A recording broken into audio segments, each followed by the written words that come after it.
하나님의 나라, 이것이 마가복음의 주제인데 지금 저희는 누가 하나님 나라에 들어갈 수 있느냐, 또 하나님 나라에는 어떻게 들어갈 수 있느냐, 거기에 대해서 지금 말씀을 배우고 있습니다. 한번 읽어봅시다. 시작. 답을 알려드리고 오늘 말씀을 시작합니다. 하나님 나라에 들어가는 조건이 무엇입니까? 어린아이와 같은 마음을 갖는 거예요. 그러니까 성령이 임하시면 우리가 어떤 마음이 될까요? 어린아이 같은 마음이 되는 겁니다. 그럼 과연 어린아이 같은 마음은 무엇인가? 성경에서 얘기하는 어린아이 같은 마음이란 어떤 것을 의미하는가? 말씀을 통해서 함께 배우고 우리 모두가 그 주님이 기뻐하시는 어린아이 같은 마음이 되어서 천국에 넉넉히 들어갈 수 있도록 준비되기를 간곡하게 부탁을 드립니다. 지난 시간에는 결혼과 이혼에 대한 예수님의 가르침을 배웠습니다.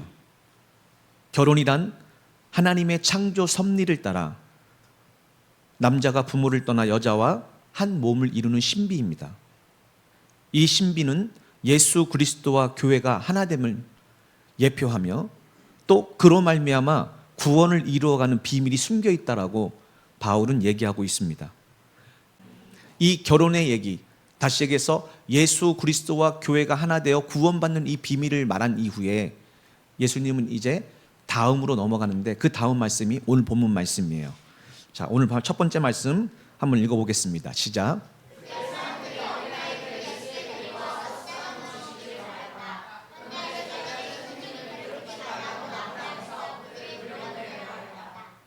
예수님이 결혼에 대한 신비와 비밀을 가르쳐 주실 그때에 사람들이 어린아이를 예수께 데리고 와서 손을 얹고 안수하고 축복해 주시기를 바랬습니다. 그런데 그 제자들이 선생님을 괴롭히지 말라고 하면서 책망했어요.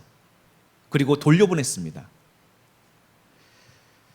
예수님은 어떻게 이 일에 반응하셨을까요? 다음 말씀을 다시 한번 읽어보겠습니다. 자, 시작.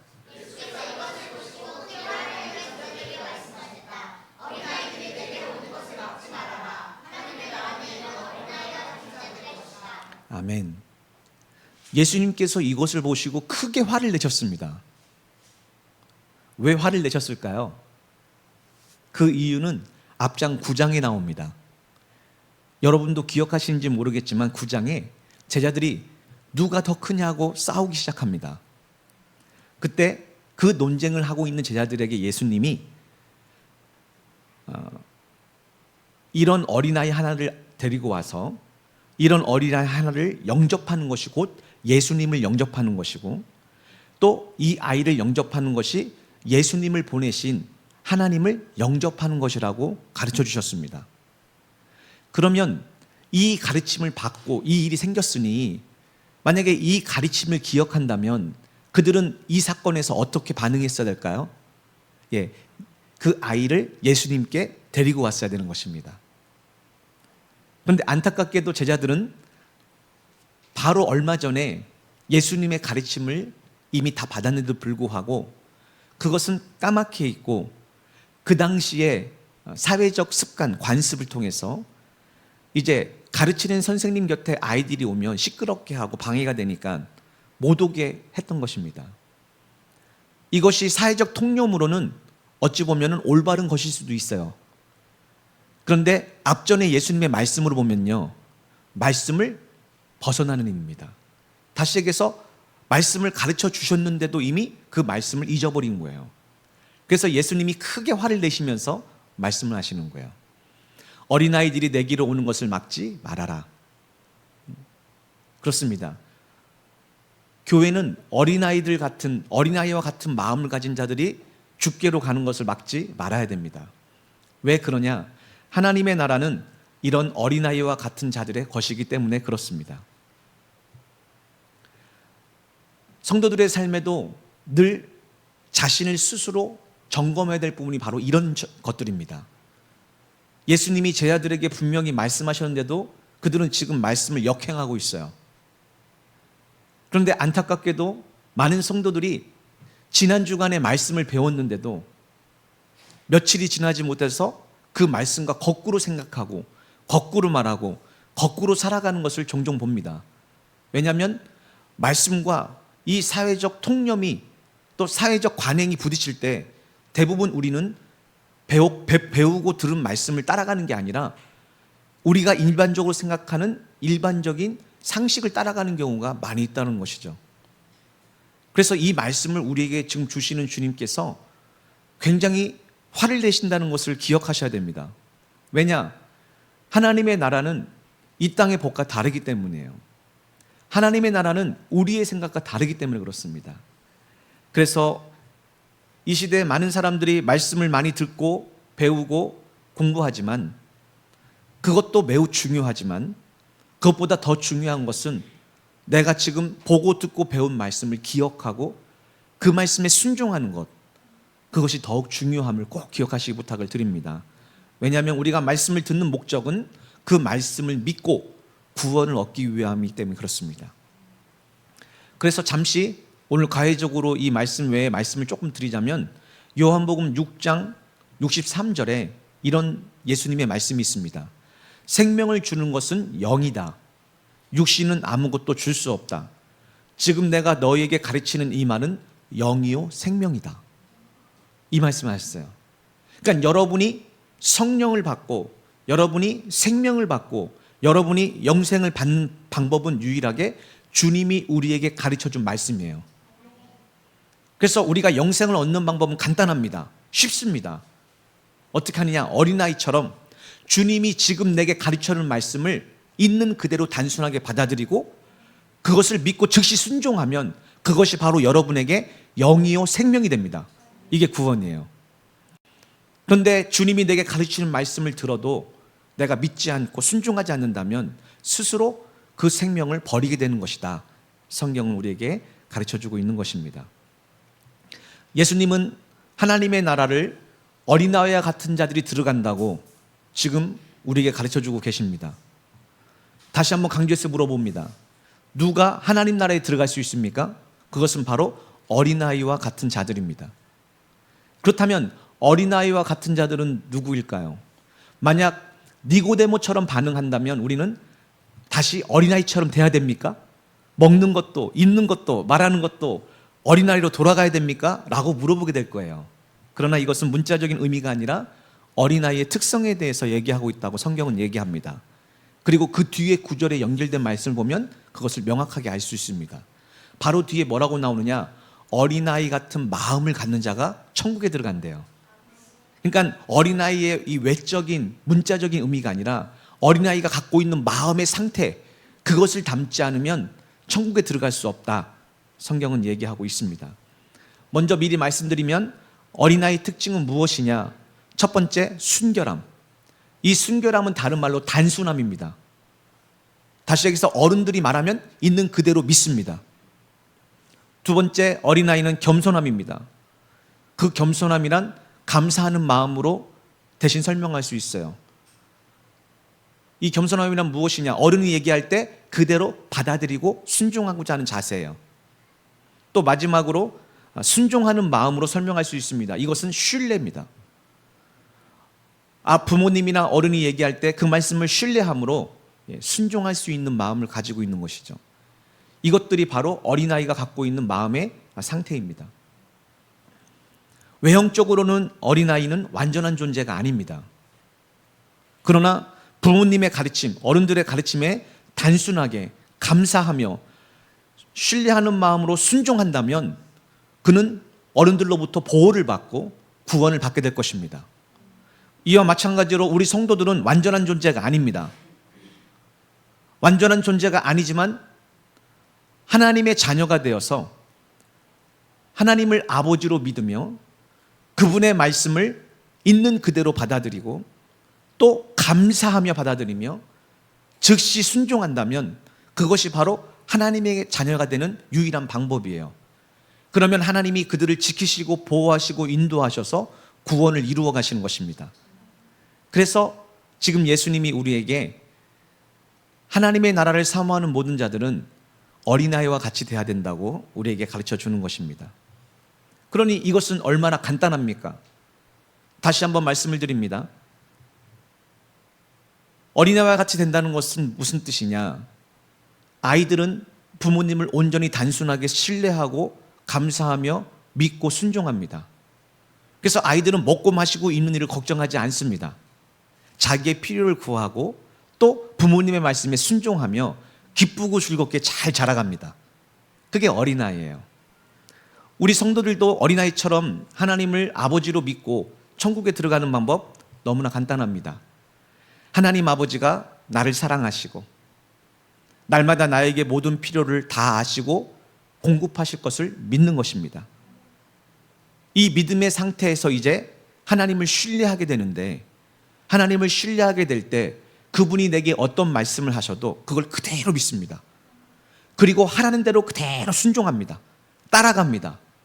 그럴 때 바로 우리는 주님을 따라가면서 결국 마지막에는 하나님의 나라에 들어가게 되는 것입니다. 이게 바로 하나님의 나라는 어린아이 같은 사람이 들어간다 라고 우리에게 가르쳐 주는 거예요. 자, 예수님은 이어서 이제 우리에게 더 말씀을 가르쳐 주십니다. 읽어봅시다. 시작.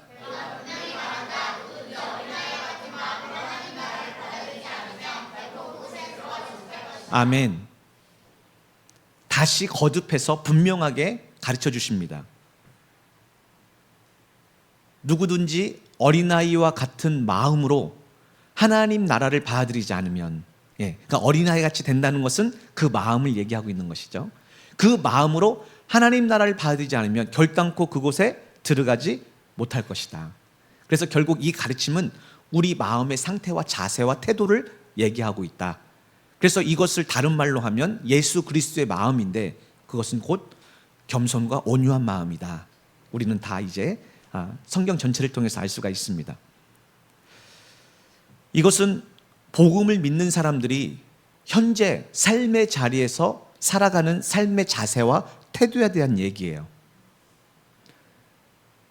교회를 다니지만 아직도 마귀의 자녀가 된 사람들은 마귀의 음성을 듣고 마귀에게 순종하며 마귀를 따라갑니다. 이게 예수님이 말씀하신 거예요. 그러나 교회에 나와 하나님을 믿고 하나님의 자녀가 된 사람은 하나님의 음성을 듣고 그분을 따라가며 그분의 말씀에 순종하여 구원에 이릅니다. 이게 바로 어린아이 같은 마음의 자세를 얘기하고 있습니다.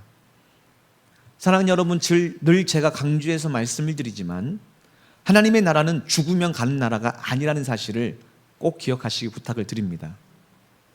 하나님의 나라는 예수님을 나의 주인으로 영접하는 그 순간부터 내 마음에 이루어집니다.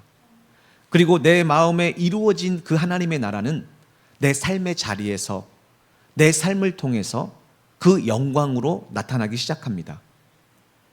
하나님의 나라란 하나님의 말씀이 다스리고 통치하는 나라로서 그 하나님이 내 안에 임하셔서 내 삶을 다스리고 통치할 때 그것이 바로 하나님의 나라가 되는 거예요.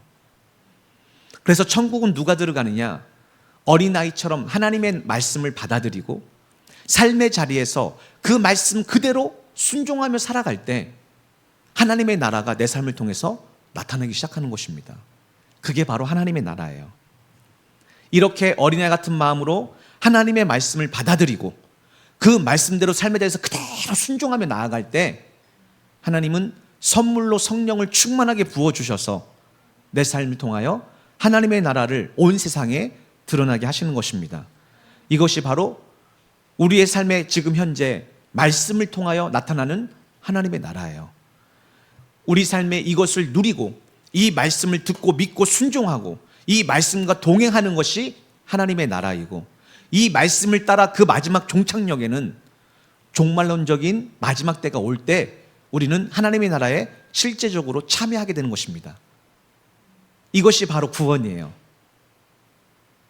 마가복음은 어린아이 같은 마음으로 하나님 나라를 바란다는 의미가 무엇인지를 아주 자세하고 구체적으로 지금 설명하고 있는 것입니다. 자, 그러면 이렇게 하나님의 나라를 그대로 또 어린아이처럼 마음으로 믿고 순종한다는 것은 어떤 의미입니까?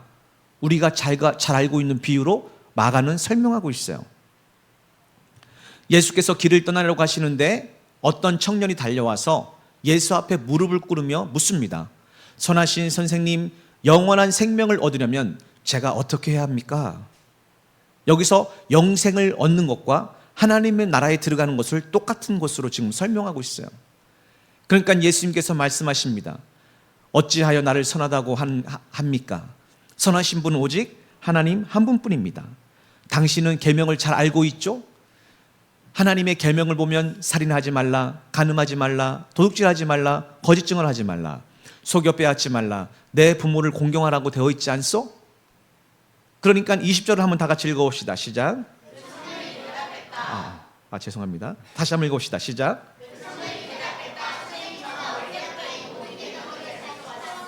아멘. 어찌 보면 이 청년은 주님 앞에 당당히 나왔을지도 모릅니다.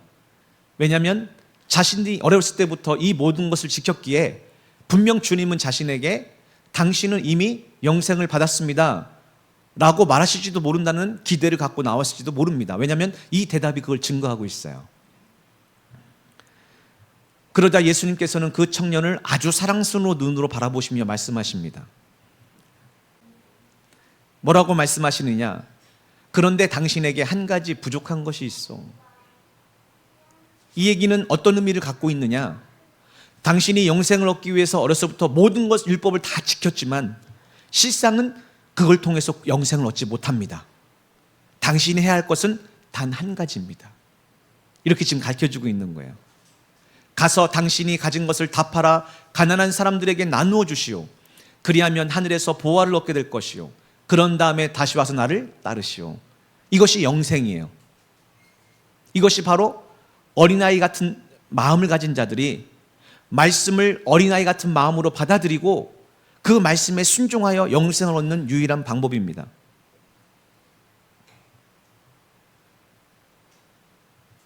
영생을 얻기 위해서는 우리의 행위가 아니라 주님이 우리에게 가르치신 그 말씀을 믿고, 어떻게 믿어요? 어린아이 같은 마음으로 받아들이고 믿고 그 말씀을 따라 순종하면 그것이 영생입니다. 왜? 주님이 가르치는 이 말이 곧 영이요 생명이기 때문에 그래요. 그래서 우리가 지금 보고 듣고 배워야 될 말씀은 무엇이냐? 사람이 가르치는 문자적인 그런 율법이 아니라 하나님 입에서 나오는 생명의 말씀을 보고 듣고 먹으셔야 됩니다. 이게 성경이 얘기하는 거예요. 그래서 왜 설교자가 있습니까? 설교자의 입에서 나오는 비록 말이지만 그 말을 통해서 지금 여러분은 하나님 입에서 나오는 말씀을 그것을 배우고 받고 듣고 먹으면 그것이 곧 영이요 생명이 되는 것입니다. 그런데 이것을 보고 듣고 받는 것뿐만 아니라 먹으셔야 돼요.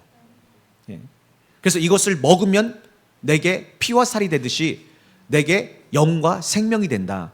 이것이 요한복음의 주제입니다. 영생이란 무엇입니까? 내가 사람들에게 배운 그 규칙과 그 법규를 지키는 것이 영생이 아니라 주님이 지금 내게 가르쳐 주시는 말씀을 듣고 순종하는 것이 영생입니다. 이걸 지금 우리에게 가르쳐 주고 있는 거예요. 그러니 당연히 어린아이 같은 마음으로 말씀을 받아들인 자만이 영생을 얻을 수가 있는 거예요. 왜? 어른들은요 듣긴 듣지만 결국 자기 뜻대로, 자기 의지대로, 자기가 옳은 대로 행합니다. 앞서 말한 제자들처럼요. 말씀을 가르쳐줬지만 결국 자기가 옳다는 대로 행동하는 거예요. 근데 어린아이들은 너무나 놀랍습니다. 가르쳐준 그대로 합니다. 그대로 합니다. 그러니까 당연히 우리가 어린아이 같은 마음이 되지 아니하면 천국에 들어갈 수가 없는 것입니다. 결국 이 주님의 말씀, 다시 얘기해서 이 청년은 지금 영생을 얻기 위해서 주님 앞에 묻으러왔죠. 그리고 주님은 그가 하고 있는 많은 수고하고 무거운 짐을 내려놓게 하시고 한 가지만 지키면 된다 하고 지금 가르쳐 주신 거예요. 결국 우리가 다 알다시피 한번 읽어봅시다. 시작.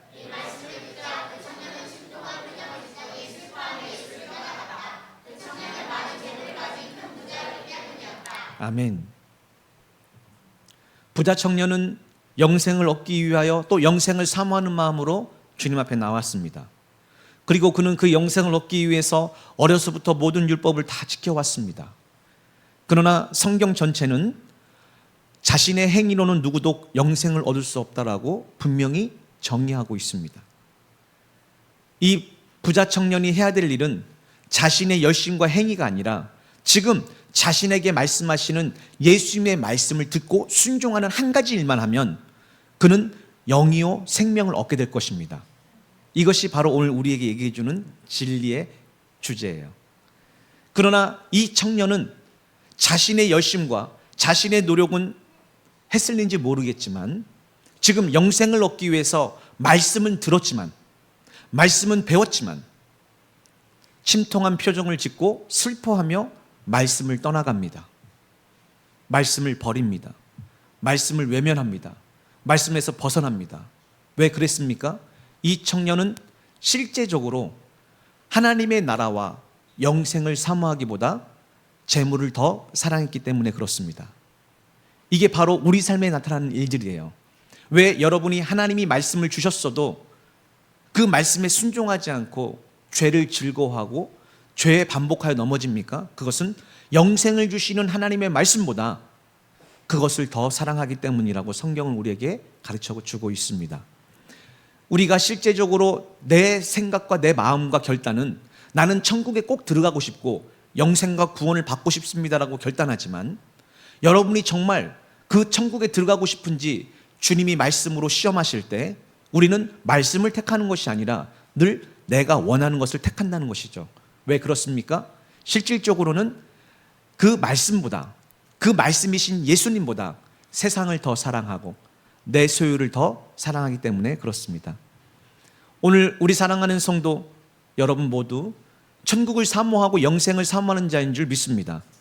그러므로 오늘 말씀을 통해서 여러분의 삶을 잘 점검해 보셔야 됩니다. 나는 과연 어린아이 같은 마음으로 하나님의 나라를 받아들이고 있는가? 따라서 주께서 오늘 내게 무슨 말씀을 하시든지 아주 단순하게 그분의 말씀을 마음으로 믿고 기쁨으로 즉시 순종하고 살아가는가? 그것이 바로 여러분이 지금 구원을 이루어가고 있는가? 아니면 구원을 이룰 수 있는 기회는 왔지만 오히려 구원에서 벗어나고 있는가? 스스로 점검할 수 있는 아주 좋은 기회인 줄 믿습니다. 만약에 여러분이 어린아이처럼 말씀을 기쁨으로 받아들이고 단순하게 받아들이고 그 말씀 그대로 즉시 순종하고 있지 않다면 우리는 이 부자 청년처럼 단순하게 종교적인 행위만 열심이지 영생은 얻지 못한다는 사실을 꼭 기억하셔야 됩니다. 그러면 어떤 일이 일어납니까? 영생을 주시기 위해서 생명의 말씀을 주시지만 그 영생을 받을 준비가 안 된 사람들은 말씀을 듣고 근심합니다. 슬퍼합니다. 낙심합니다. 고민합니다. 왜냐? 말씀보다 다른 것을 더 사랑하기 때문이죠. 우리가 매일 모여서 말씀으로 자신의 신앙을 점검하는 이유가 바로 여기에 있습니다. 내가 지금 종교적인 신념과 나의 열심을 가지고 스스로 구원받을 거라고 속고 있지 않은지 날마다 주님의 말씀을 통해서 우리가 점검하면 우리 스스로가 그 말씀을 통해서 내 신앙을 거짓 없이 점검하게 될 줄 믿습니다. 혹시나 오늘 여기 앉아있는 여러분 중에 막연하게 그저 이렇게 교회 다니며 믿으면 언젠간 구원 받겠지, 마치 우연처럼 어떻게 하다 보면은 구원을 이루어 가겠지, 나는 어리석은 생각에 빠지지 않기를 부탁을 드립니다. 그것은 마치 고등학교 다니는 학생이 그저 학교만 열심히 다니고 수업 안 빠지고 듣고 있으면 내가 원하는 대학에 가겠지라고 생각하는 것과 다를 바가 없습니다. 그런다고 내가 원하는 대학에 가는 게 아니에요. 정신 바짝 차리고 공부를 하면서 그 공부가 지금 무엇을 내게 원하는지 그걸 깨닫고 그대로 따라갈 때 우리가 원하는 대학에 들어갈 수가 있는 것입니다. 마찬가지로 여러분이 지금 천국을 사모하고 영생을 사모해서 나왔다면 지금 주님이 우리에게 가르쳐주는 말씀이 무엇인지를 단순하고 분명하게 듣고 그 말씀에 즉시 순종함으로 구원에 이르러야 합니다. 그래서 성경에 천국은 침노한 자의 것이라고 계속해서 우리에게 가르쳐주고 있는 것입니다. 자, 이제 예수님은 제자들에게 하나님의 나라에 누가 들어갈 수 있는가를 결론적으로 가르쳐 주십니다. 예수께서 제자들을 둘러보시며 말씀하십니다. 항상 예수님의 관심은 무리들에 있지 않았어요. 수천 명, 수만 명이 따라다녔지만 예수님의 그 관심은 제자들에게 있었습니다. 부자가 하나님의 나라에 들어가기란 참으로 어려운 일이다. 여기서 부자란 하나님보다, 예수님보다, 말씀보다 더 사랑하는 것들을 가지고 있는 사람을 의미합니다. 다시 한번 얘기합니다. 여기서 부자란 하나님의 말씀을 듣고 순종하는 것보다 더 중요한 것을 소유하고 있는 사람들을 가르쳐요.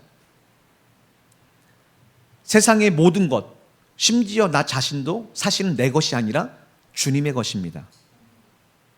그래서 내 것이라고 말할 수 있는 소유는 단 한 가지도 없습니다.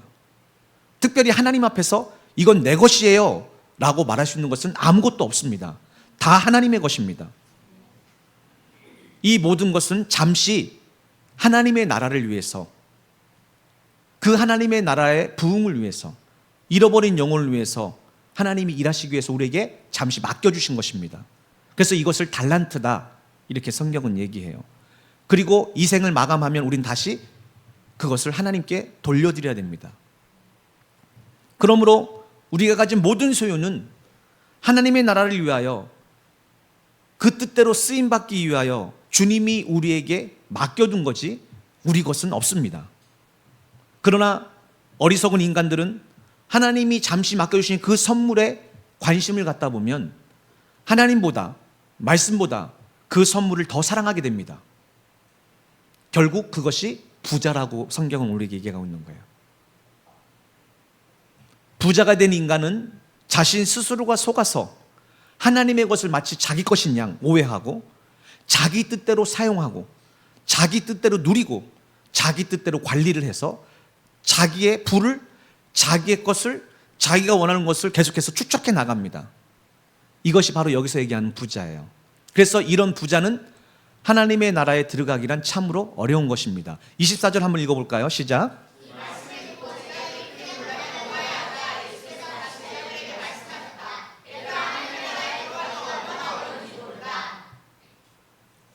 그렇습니다. 이 말씀을 읽고 제자들이 크게 놀라며 의아해합니다. 왜냐하면 이 당시의 사람들은 부자가 하나님의 축복을 받아서 부하게 됐으므로 그들이 오히려 하나님께 가장 가까운 사람이라고 여겼기 때문에 그래요. 안타깝게도 이 시대도 똑같습니다. 교회 안에서 부자가 된 것이 축복의 상징이고 또 믿음의 상징인 것처럼 오해하는 그런 분위기가 지금도 교회 안에 가득합니다. 그러나 성경은 무엇이라고 얘기합니까? 부자는 하나님 나라에 들어갈 수가 없다고 얘기합니다. 왜냐하면 부자가 된 인간은 하나님보다 하나님이 주신 선물을 더 의지하고 더 사랑하고 그것을 더 좋아하기 때문에 결국 하나님이 말씀하실 때 이 부자 청년처럼 말씀까지도 버린 채 그 자기가 사랑하는 것을 소유하고 지키고 붙잡기 때문에 그렇습니다. 그래서 결국 그 선물로 말미암아 오히려 생명을 버리게 되는 어리석은 일이 생기기 때문에 그렇습니다. 그래서 여러분, 비록 소유가 많지만 가난한 부자가 있습니다. 그것은 오직 예수님 한 분으로 만족하며 그분이 말씀이 나의 전부가 된 사람, 이 사람은 가난한 부자입니다. 예. 여러분 모두가 그런 가난한 부자가 되길 부탁을 드립니다. 그래서 성경에 누가 천국을 소유할 수 있느냐, 심령이 가난한 자가 복이 있나니 저가 천국을 얻게 될 것이라고 성경은 가르쳐주고 있는 것입니다.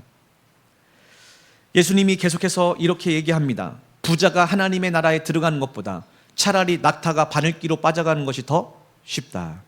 결국 못 들어간다라고 강조하고 있습니다. 이 말씀을 진지하게 어린아이처럼 받아들인 제자들이 26절에 이런 질문을 하죠. 한번 읽어봅시다. 시작.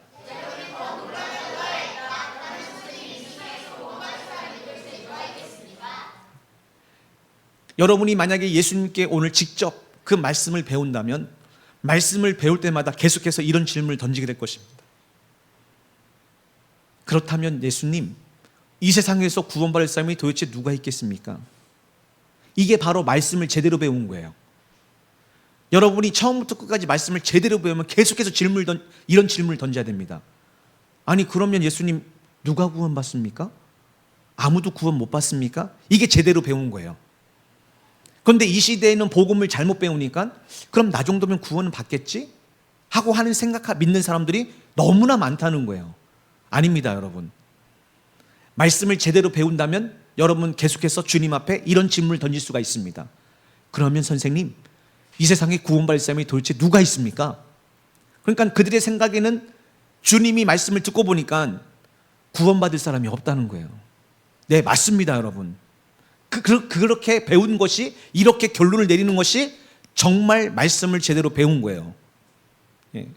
그러면 누가 하나님 나라에 들어갈 수 있습니까? 누가 구원을 받을 수 있습니까? 예. 어린아이 같은 마음을 가진 사람만 들어갈 수 있어요. 그러면 어린아이 같은 마음을 가진 사람은 어떻게 구원을 받습니까? 다음 구절에 이렇게 써 있죠. 읽어봅시다. 시작.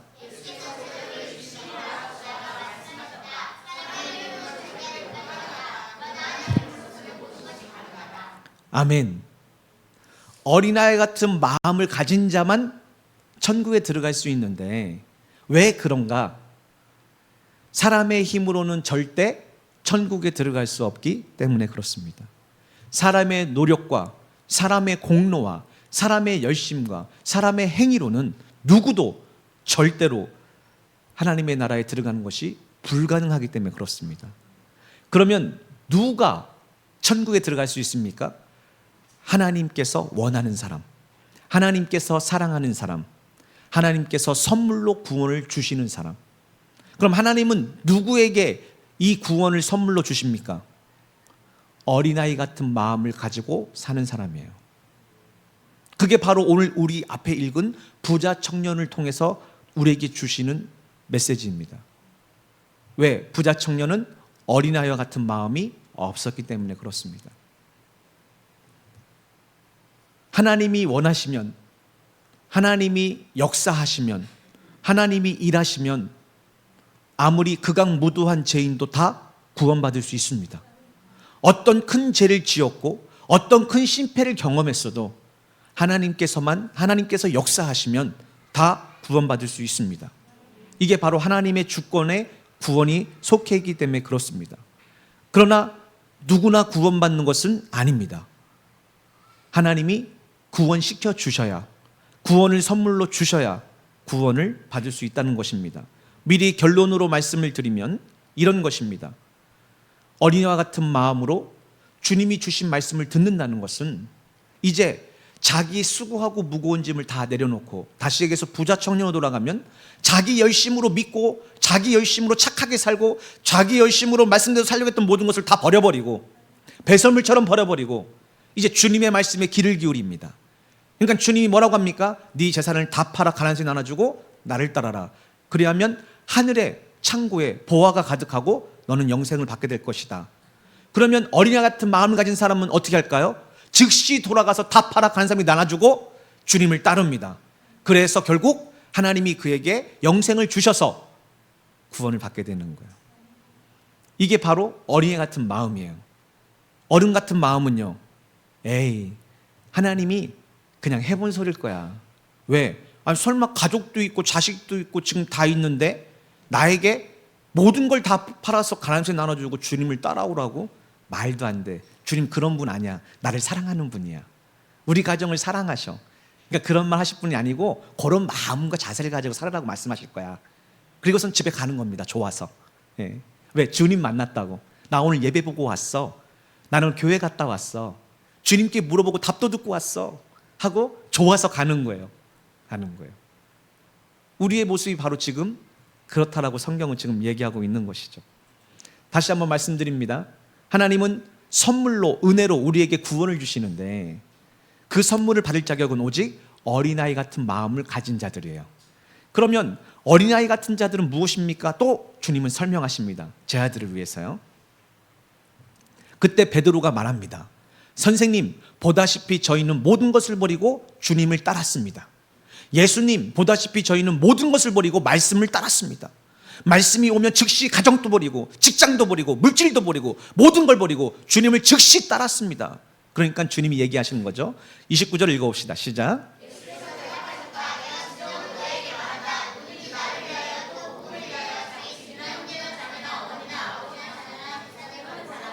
아멘. 결국 어린아이 같은 마음이 무엇입니까? 주님을 위하여, 예수님을 위하여, 또 복음을 위하여 자기 집이나 형제나 자매나 어머니나 아버지나 자녀나 재산을 버리는 것이 바로 어린아이 같은 마음이에요. 이게 바로 구원받을 사람이에요. 이게 바로 영생을 얻을 사람입니다. 죄송하지만 이것은 2000년 전 얘기 아니라 지금 현실의 얘기예요. 여러분은 예수와 복음을 위하여 살게 하시기 위해서 부르심을 받았습니다. 그리고 약속하셨어요. 그리고 나머지는 인생을 예수와 복음을 위해서 사는 자들에게 구원을 주십니다. 이게 약속이에요.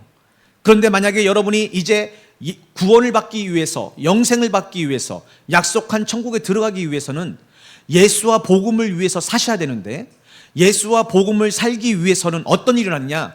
반드시 그 말씀에 순종하기 위해서는 집이나 형제나 자매나 어머니나 아버지나 자녀나 재산을 버리게 되어 있습니다. 이것이 한 번도 없었던 사람은 아직 믿은 게 아니에요. 그 사람은 믿은 게 아닙니다. 교회에 다니는 것입니다. 예수를 따르는 게 아니에요. 결론적으로 누가 하나님에 들어갑니까? 누가 하나님에 들어가는 조건을 가지고 있습니까? 그것은 예수와 복음을 위해서 그 나머지 모든 것을 포기하는 것입니다. 우리에게 영생을 주시는 하나님의 말씀을 듣고 그 말씀에 순종하기 위해서 이 모든 것을 다 버린 사람, 이 사람에게 마지막 날에 주님은 약속한 영생과 구원을 선물로 주시는 거예요. 그러니 이 시대에 과연 교회에서 몇 명이나 구원을 받을 수 있겠습니까? 여러분 중에 대체 구원받을 사람이 누가 있겠습니까? 성경은 없다고 얘기하는 거예요. 없습니다, 여러분. 스스로 한번 점검해 보세요. 이 말씀을 비추어서 내가 구원을 받을 자인가? 한번 점검해 보시기 부탁을 드립니다. 예수와 복음을 위해서 주님을 따를 때에 선물로 영생을 얻게 되는 것입니다. 그러나 부자 청년은 어려서부터 율법의 모든 것을 지켰고 많은 재물을 얻었고 또 세상에서 성공했지만, 그럼에도 불구하고 영생을 얻기 위해서 주님 앞에 나왔지만, 거기다가 주님의 사랑을 입어 주님이 그에게 영생을 얻기 위해서 말씀까지 해주셨지만, 그는 결국 이것을 포기하지 못했기에, 예수와 복음을 따르기 위해서 그 나머지를 버리지 못했기에 결국 오히려 슬퍼하며 근심하며 집으로 돌아갔습니다. 교회에는 바로 이런 일이 있어야 되는 것입니다. 오늘 메시지 읽고 돌아갈 때 여러분 중에는 슬퍼하고 근심하며 돌아가는 부자 청년이 있어야 되는 것입니다. 그래야 그게 바로 올바른 메시지예요. 왜? 그래야 후에 나중에 돌이켜서라도 구원을 얻게 되는 것입니다. 그렇습니다. 똑똑하고 배운 것이 많고 부자이고 또 세상적으로 성공을 했지만, 이 청년은 하나님의 말씀에 순종하여 그 남은 것을 버리고 따라가지 못했기에 영생을 얻고자 했으나 결국 실패하고 마른 인생이었습니다. 그러나 대조적으로 제자들은 무식하고 가난하고 부족한 사람들이었지만, 인격적으로도 매우 연약한 사람이었지만, 그들은 모든 것을 버리고 주님을 따랐습니다. 이들에게는 하나님이 영생을 주시는 거예요. 그러므로 우리가 어떤 사람이냐가 중요한 것이 아니라 우리가 누구에게 순종하느냐, 무엇에게 순종하느냐가 중요한 것입니다. 베드로가 선생님 보다시피 저희는 모든 것을 버리고 주님을 따랐습니다. 주님이 뭐라고 말씀하십니까? 내가 아멘, 진정으로 너에게 말한다. 누구든지 나를 위하여 또 복음을 위하여 자기 집이나 형제나 자매나 어머니나 아버지나 자녀와 재산을 버린 사람은, 읽어봅시다. 시작.